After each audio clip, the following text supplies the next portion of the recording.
Hetepu, Assalamu alaikum, Namaste, Haru Nefer. May Buddha bless you. This is Qesankh Ma Keperu with another exciting video for you. In this video, we're going to talk about how to be Heru, Horus.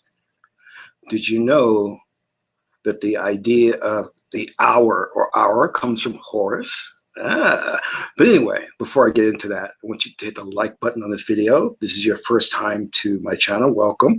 Hit the subscribe button to get notifications on when I go live and when I upload recorded videos. If you're interested in knowing more about my spiritual teachings, scroll down below and click on any one of the links. Download the ebook. It's free, and start reading it. And if that's not enough for you and you want to go down that rabbit hole, become a Patreon supporter. You can do so for as little as $1, $5, or $20 per month.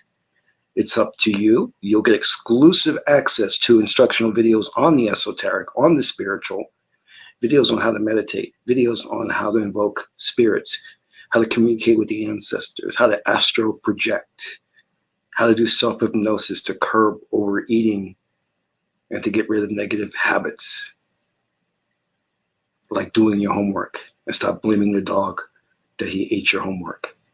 To be more disciplined, hypnosis. Last but not least, you'll learn divination.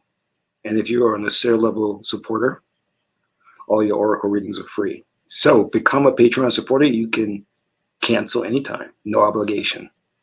Last but not least, share this video with family and friends so we can get the revolution started. So, Haru Nefer, how are you? Very interesting day today, which I want to talk to you about that. And I also have an important subject matter that we need to get into, that we need to dive into. I want you to understand something very, very clearly, that the ruling elite creates culture. They are the ones that determine what the dominant culture will be. And as I look around and I see young black men in this country where they're dressing with their pants hanging down, revealing their booty. And I love seeing that because I go up to the young men and I go, nice ass, nice booty. Because I want them to get the picture or the understanding or the overstanding that it's not appropriate to dress that way. It's not a fashion statement. It's not part of hip hop. It is a nasty, disgusting habit of having your pants hang down like that. But anyway, and the other thing is we see these older men, some in the 40s, 50s, wearing these jeans that are cut off, t-shirts, cap, dressed like a little boy. You see, this was created to put you in a state of arrested development, to retard your progress, to make you seem like a boy and not a man. See, a man dresses appropriately. A man takes charge. Doesn't mean you have to wear a suit, but it does mean that you have to keep yourself presentable. As I mentioned in the previous video with Kevin Samuels, years ago, before relocating here to Las Vegas, I was in the process of hiring Kevin Samuels as an image consultant and to help me get a type of attire or style to my dress, because I knew the importance of that. I'm not going to wear The other day I saw a video by this YouTuber who can't stop talking about rap. This is a 45-year-old man, and pulled out a new pair of Jordans he bought. And he was brushing them off and blowing off the dust. And I never saw somebody taking so much care over what I just call sneakers, because that's all that they are, sneakers. And at your age, you should be more concerned with shoes. Maybe the latest Italian shoes. But this idea of being a grown man running around in Jordans and talking about rap music is a sign of how the ruling elite has retarded your progress, kept you in an infantile state. And you should be ashamed of that, very much ashamed of that. And which brings me to my point. When I became a project manager I knew I didn't have the skills within me necessary for the role. But I said to myself, with dedication and fortitude, I will develop those skills. And those skills were leadership, because I had to manage a team, because I had to have the ability to fire people, hire people, give them their reviews. And I was very much lacking in that sense because my father was never a principal figure in our household. My mother was. So I didn't know how to lead. I was very bashful. I remember playing baseball and even football, and I would try to stand in the background hoping I wouldn't get picked for a team because I was so shy and so timid. And as I got older and wanted to get into the film industry as a director, that came back to bite me in the ass. Because as a film director, you have to take charge of your crew. But luckily, I got into technology, and a young woman, she's the head of a tech company. She's a millionaireess, if you want to call that, gave me my first opportunity as a junior project manager in a company she had on 34th Street. It was an office that she had took her life savings to start and was paying rent on it. And she had just came from Siberia, her and her cousin, to start the company. And they gave me my first job opportunity as a junior project manager, not knowing much about project management. And I was working as a recruiter, a job recruiter at the time, and she kept pushing me to quit that job to work for her full time. But I was reluctant because I didn't know if that startup company would go anywhere, let alone she's worth millions now. But it gave me my first glimpse or glean into the world of leadership, because I would watched her as a woman who migrated here from Russia, no contacts, no nothing. Dead of winter, she bought this small office space on 34th Street, Madison Avenue. And I watched her hire people, make executive decisions. And I knew that I was lacking based off just watching her. She would recommend books to me to read on leadership. And I took her advice.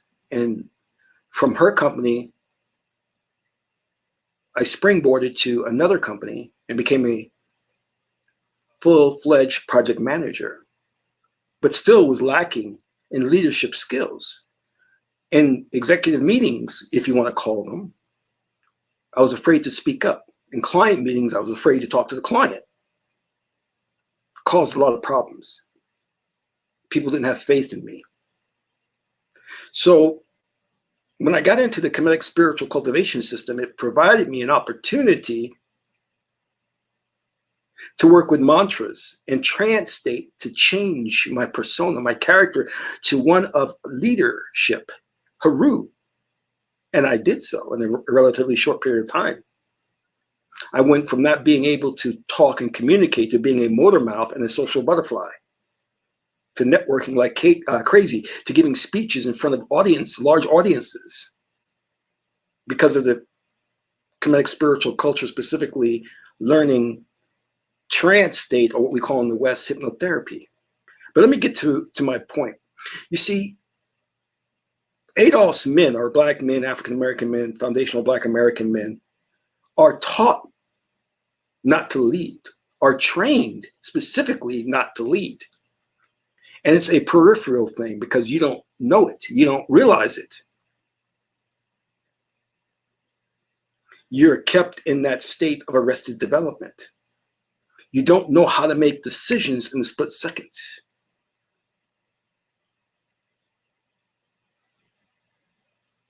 And this is something where we're failing at, and this keeps us from getting out of the state of oppression that we're in. Because the ruling elite has socially engineered and constructed a society where those who rule our community is the matriarchy, not the patriarchy. So if the matriarchy is ruling our community, then The men in the community aren't taught to lead. They're taught to be passive and accept their station in life, which is what we do. And that is unfortunate. Because Osir has been dethroned. Set has taken the throne. And we are Heru preparing for battle. But we are not being prepared adequately. Because the ruling elite is doing everything it can to sideline us, to keep us out of mainstream, to keep us from making decisions, to keep women, our women, questioning our decisions.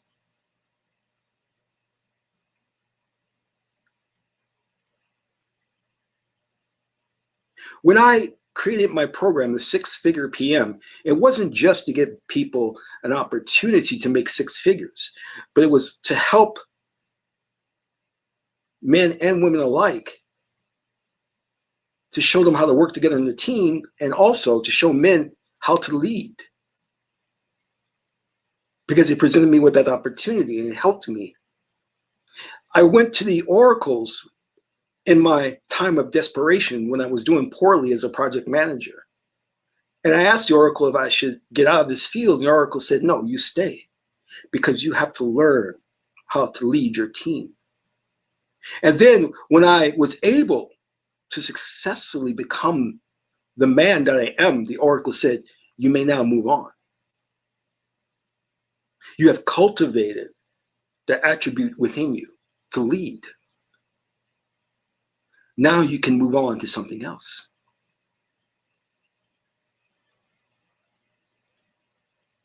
And for those of you who are in my Six-Figure PM program, which we had our first or our second class yesterday, and it was very good.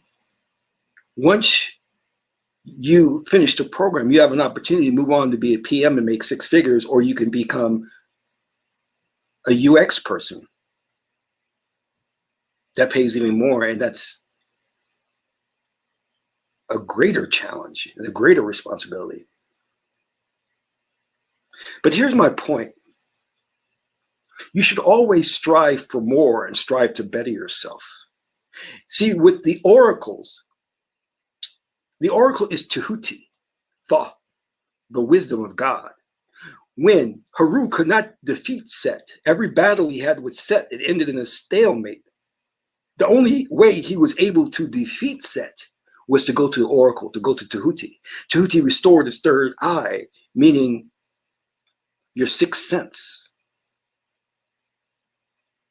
You see, Sebek is a left brain, and it tries to anticipate every variable, but there's always the X factor, that which you cannot anticipate. That is where Tehuti can predict where that X factor will appear, what it will be.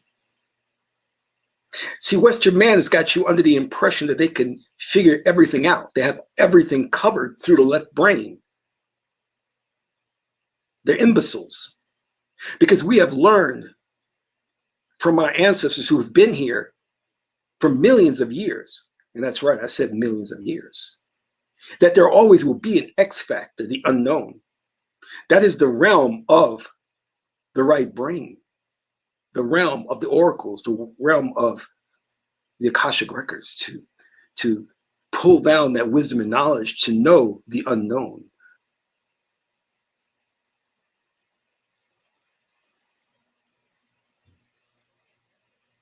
But you must first go to Tehuti and stop relying on your own mindset, your own mind. See, when I got into project management, I had studied everything. And I went to the oracles and I said, what's left? And I got the Tehuti card. And I said, what does that mean? And that means, my Chinese brothers and sisters understand this, it is the Tao, the way. So what the oracle was telling me is like, you may have learned and been informed and book studied, but now, in order to navigate the world of project management PM, you have to have that high level of wisdom to know what may pop out at you, to know what you don't know. See, some people don't know that they don't know. They think they have it all covered. And you can't tell them anything. That's a Heru negative, someone who is young and impulsive and think they know everything. You can't do anything with a person like that. They're dangerous. They're destructive. So today, I was thinking of going to one of my favorite stores because I wanted some peanuts. And I was like, it's really a long walk. I don't feel like going, and I don't want to drive. So I did a reading if I should go. And the oracle said that I should go because there will be help needed. And I didn't understand that. There will be help needed. What is this talking about? 19 hexagram. What is this talking about? But I follow the word of God. If the oracle says to go, I go. So I went. Now, just to let you know, from my house to that peanut store is a long, long walk. Not only that, it's very barren. It's almost like, well, it's actually like desert, but they paved it down and there's nothing there. There's literally nothing there. So I have to walk a long ways to get to that store. And I wanted to do it before it got dark because then, I wouldn't be able to see. So I started out on my trek, and lo and behold, as I'm walking out in the middle of nowhere, I see these 3 girls, and one girl is on the floor. So I said, hey, what's going on? And one of the girls looks at me. She goes, hi. And I'm like, hey, are you all right? She says, I think so. So let me just stop here a second. When I was in New York, I had wrote my first book on the occult. And I had it printed up. I went to a print shop. And I'm trying to get it binded. And lo and behold, the print shop was right near NYU. And this professor comes in to get his prints for his class. And he looks at the title of my book. And he says, may I? I said, sure. He looks through it. He says, what are you doing? I said, well, I'm trying to print this book and give it out, free. He says, oh. So he took a copy and then he gave me $50. He says, oh, this is a donation toward your effort. I said, oh, wow, thank you. This is a white professor. Now, a day or two later, I'm in a department store giving the book away. I go up to 2 black men and I said, here, this is a book I wrote. I want you to have it. And they were like, no, no, no. I'm like, don't worry, it's free. You can have it. And they're like, no, no, no. And I was in shock.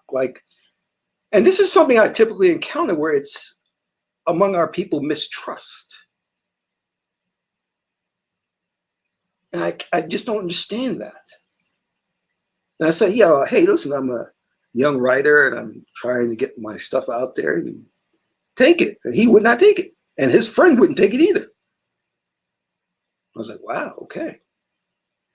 Now, I'm setting that up to say this, that when the woman looked at me, I didn't know what was going on. There was 2 women there. One was passed out on the floor. She looked like she was passed out. So as I walked, everything just kicked into autopilot. I just went up there to see if I can help. And lo and behold, the woman that was on the floor was throwing up. So I was like, oh, wow, you guys are out here. And let me tell you something. They were out in the middle of nowhere with the sun burning down on them because there's no shade. There's no buildings. There's no nothing. The desert now. Cactus leaves flying by. So I was like, is she okay? Do you need assistance? So she should, obviously they were drunk, except for the one I was talking with. So she gives me her phone. She says she called an Uber. And I was like, really? Uber's going to stop here? And I look at her phone and the Uber says it was 3 minutes away. I was like, okay. So we waited.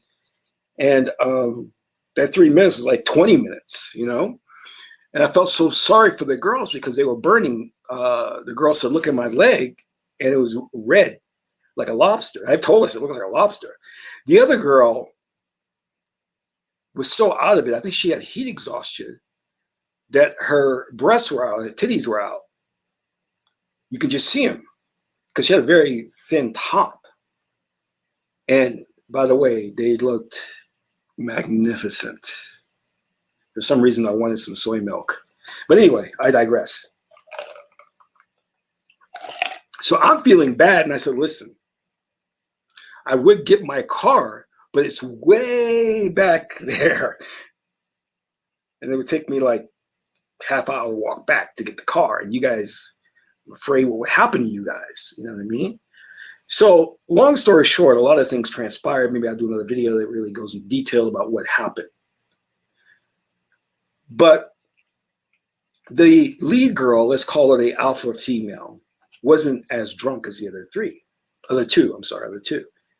So I said, where are you guys staying at? Where's your hotel? She goes, at the MGM. Now this is kind of like in like the middle of the day. I'm like, you guys are drunk in the middle of the day, you know? I don't know if it, you know, I honestly, I don't know if it was being drunk or heat exhaustion because it was so bad, you know? And I'm very pretty, so I can't deal with that type of heat. So I didn't want to stay out there long. But anyway, I digress. So I grab her phone and I call the Uber guy. And I'm like, look, you got to get here quick, you know? And I actually told the ladies, I said, you know, maybe I should call an ambulance. Maybe they'll get here faster. Like, no, we'll just take the Uber. We're going to go back to our hotel. So anyway, I start running a few feet to go look and see if I could find a car coming. And lo and behold, here he comes, right? So he comes pulling up in a van, which is cool. The other girl, we had a conversation about something interesting, but I forgot what it was now. But anyway, the other girl on the floor, I help her up. And I realized she couldn't walk. So I told her, I said, look, you can lean on me. Don't worry. I'm really sexy. So it's okay. I'm a professional. Anyway, so I get her and her friends to the van. And they get in the van. And, you know, the guys, and I knew the guy was going to pull this. And it pisses me off. He goes, I don't want your girlfriends throwing up in my van. And I said, dude, listen, don't worry. They're not going to throw up. If they throw up, I'll pay for the cleaning. All right. And then he was kind of, all right. So the girls got in the van. And, you know, I was tempted to ride them to the hotel to make sure they get there okay. But I was like, no, I think they're good. So she thanked me. The alpha female girl thanked me, and they drove off. Now let's go re-examine that. I want to talk about some things as it pertains to this subject matter. The one thing that was interesting there, and I told you a lot of things happened in between that I don't want to get into the details of it because it'll take more time. But they were very vulnerable out in nowhere. And other guys were passing and driving up and, you know, weird, shady looking characters. But one thing that those girls did, which we, as men in general, as Black men in general, must learn to do. As soon as I got on I got in that situation, the project manager, the Heru element in me took over. I led the situation. And the girls allowed me to lead because they were comfortable with the fact I knew I was doing. I called a second Uber to make sure that one would come because the first one was taking too long. I administered first aid. So every step of the way, I was leading the situation.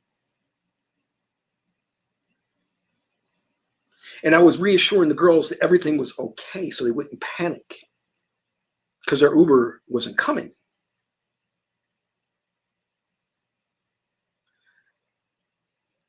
Heru within you takes charge. Heru within you leads. Heru is a man, not a boy. You should not be wearing a cap and tennis shoes and cut off jeans looking like a child. And when situations come up, you shouldn't be timid or afraid to take a book from a young author. Nor when you see someone in dire need, should you hesitate. You must get into action. When I was in the military, they staged a surprise attack at 3 in the morning. Mind you, we only got to sleep around 2 a.m. And they surprised attacked us as part of a military scenario. Well, when they stormed our bunker, I jumped up immediately ready to fight. I was ready to go. Everyone else was discombobulated. They woke up, they had sleep in their eyes, they didn't know where they were so exhausted. But I jumped up ready to go. That's what you have to be like when you are Heru. There is no time to think. There is no being timid. You see, you have to be assured that you can handle whatever situation comes your way. I was talking to my hypnotherapist once, and I was like, oh, I don't know if this movie's going to be good, if things fall apart. He looked at me and says, Qesankh, can you look back in your history? You've handled everything in your life, and you'll handle this okay too. Trust yourself.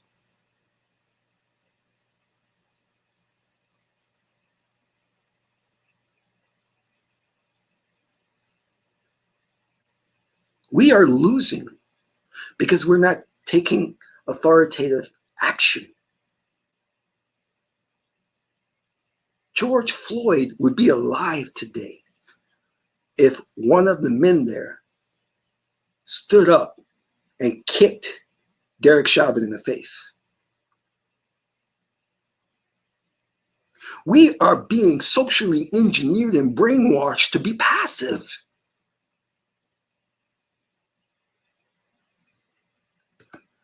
Wandering sage, I was a Marine.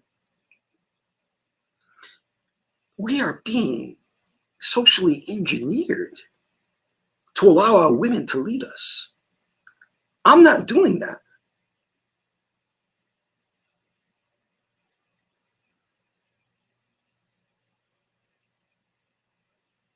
My woman the other day said something I didn't like. You know what I did? I went up and smacked her. I said, woman, don't you ever say that to me again. Because I'm a man.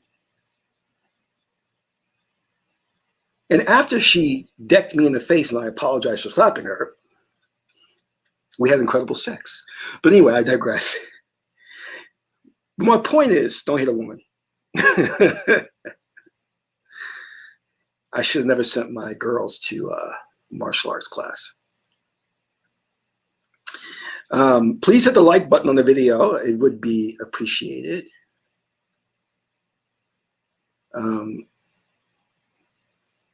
She said the most cutest thing to me too. She says, I like it when you let me beat you up.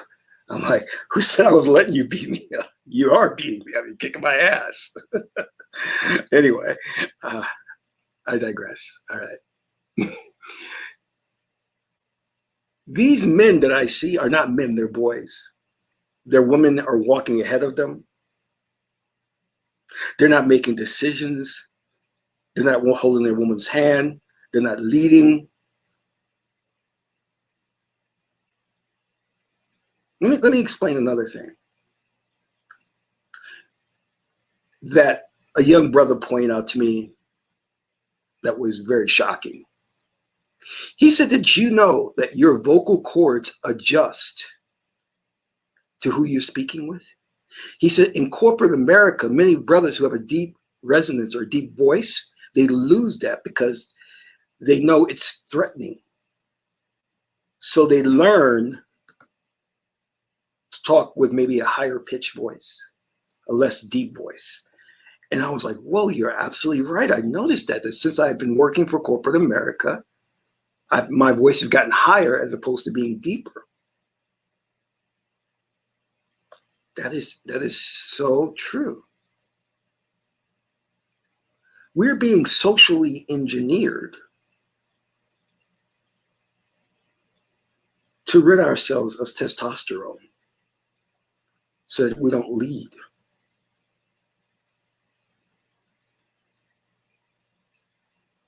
And it's happening subtly.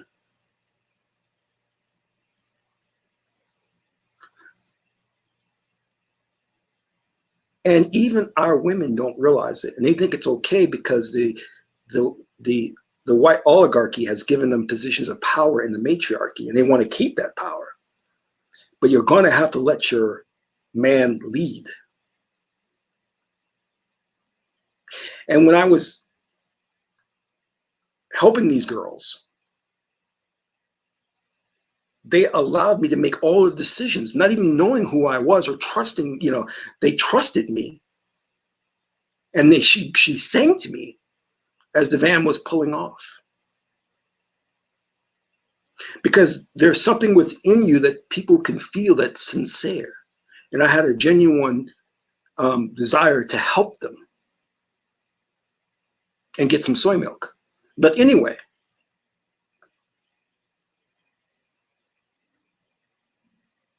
we have to develop this quality that we're losing. I went to my favorite vegan restaurant today, not realizing it was Mother's Day and they were super, super busy. And I hate going to some places because they know me, right? So when I walked in to pick up my food, because I ordered it in advance, the woman knows me. She knew me. She was like, "Qesankh, I have your order ready." She yelled it out. "Qesankh, I have your order ready." And I felt a little bashful because I don't like drawing attention to myself.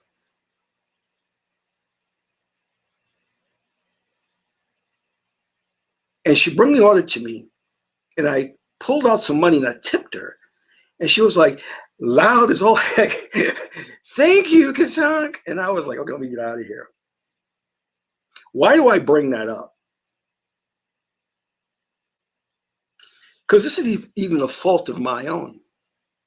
As men, we must learn to project our voice, to speak up in public. I used to teach men in my dating boot camp that when you walk, you stick your chest out. When you sit down, you take up space. And I also used to teach about projecting your voice and not whispering in public because you're a man, and making declarative statements.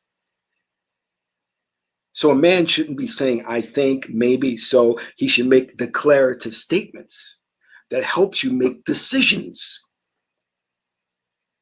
Where are we going? I don't really know. No, we're going here. How long will we be there? We're going to be here an hour, then we're going here.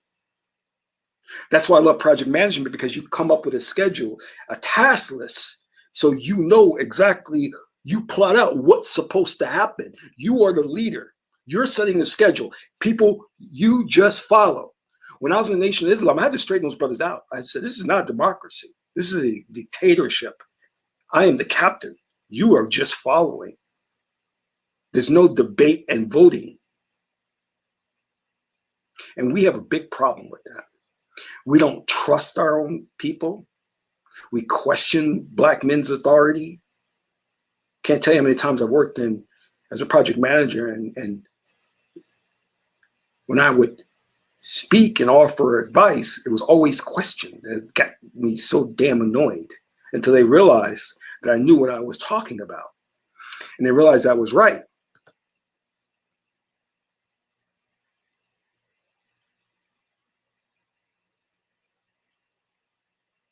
I was sitting at the conference table. We had a meeting, and it's a new meeting, right? You're supposed to buy food for your team if you're going to have a meeting at lunch, and you charge it to the company. But we were running over budget, so my account manager, her and I worked in tandem, did not want to buy people lunch, right? So when I called this meeting, I said, "Can we have this meeting any other time besides lunch?" She goes, "No, we got to have this meeting at 12 noon. I said, "Okay." So my head designer, as I'm walking to the conference room, she goes, "Qesankh, is there lunch here? Did you order lunch?" I go, "No." So I sat down and I looked at my account manager who was there, and I said, "Can we get lunch?" And my account manager looked at me pissed off. Now I knew why she was pissed off, because she thought I was letting the cat out the bag, that I was volunteering to get the lunch when she didn't want people to go there to think about that. So the designer next to me, she said, well, the reason why Qesankh is bringing it up because I actually asked about it. And then my account manager was like, oh. Then walks in the head of the video department. And he walks into the conference room, looks around, doesn't see lunch. He goes, there's no lunch? And then my account manager, she looked stupid at that point. She was like, oh, I'm so sorry, I'll order lunch.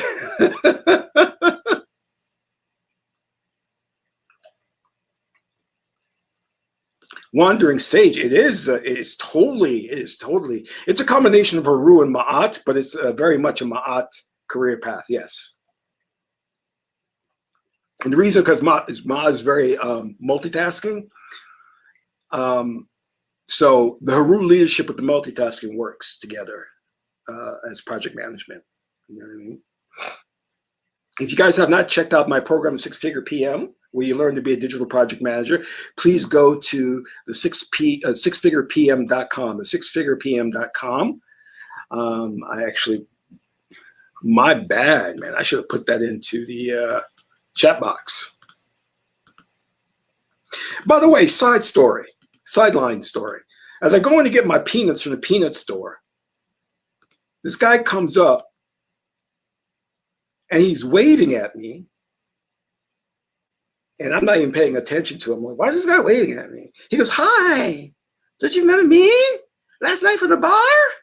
I'm like, no, I was not at any bar last night. He goes, oh, I'm so sorry. I must have mistook you for somebody else. I'm like, hey, no problem, man. I'm like, what is with these guys hitting on me, man? This is ridiculous. I'm like, I don't know. I gotta cut this out. I'm like, am I giving off some weird energy? You know? I don't know. It's kind of like ridiculous. But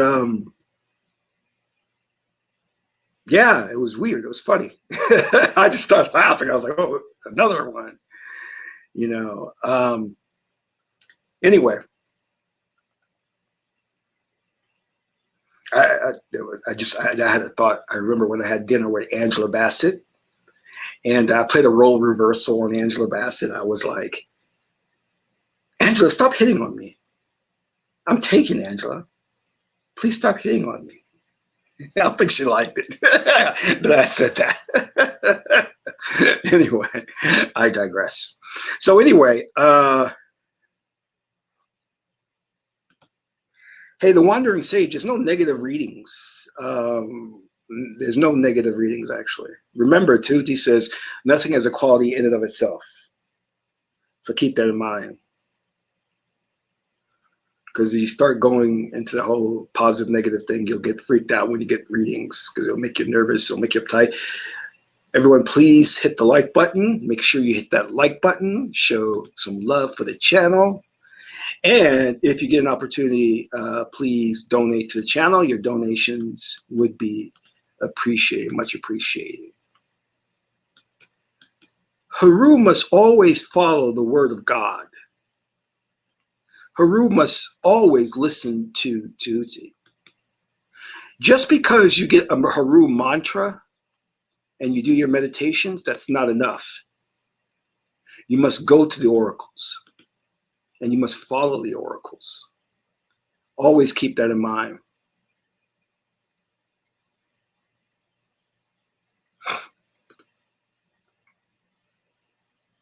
That's not a negative reading. Why would you say that's a negative reading? It's not a negative reading.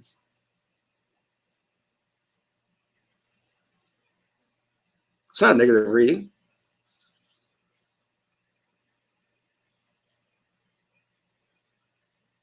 You need to learn how to think deeply. Do you understand what that's saying? You lack the capacity for deep, protracted thinking because you have a Heru thing. You have a Heru problem. Heru is like attention deficit disorder. Heru's daydreaming. La, la, la, la. You know, you daydream a lot, but you're very visual, so that's good. So it's not a negative reading. Let's just get that straight and you'll be good. So you'll be best suited for Sekert fields, fields that require planning, scheduling. So look into fields like that. That's all this is trying to tell you, that you have this is where you should go, but you have a little deficiency in this. So just balance it out. And you have it balanced, actually, because Sekert's complement is Heru. They complement each other. It's a very good combination. So just, yeah, you can work with that. I don't want you guys thinking that you got bad readings, because then you'll be afraid to do your readings. I had, every now and then I get a client, I don't want to do a reading because it may be bad. I'm like, there's no bad readings. It's just preparing. It's just telling you where you may have a deficiency, and it's telling you how to work on that.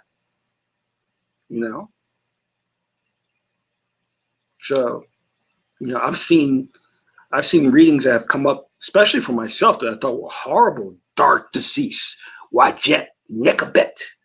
And nothing really happened, Even I freaked out. I'm like, oh my God, a dark decease, a Nekabet, a Wajet. What? But nothing really happened, So you panic over nothing, Oh, okay.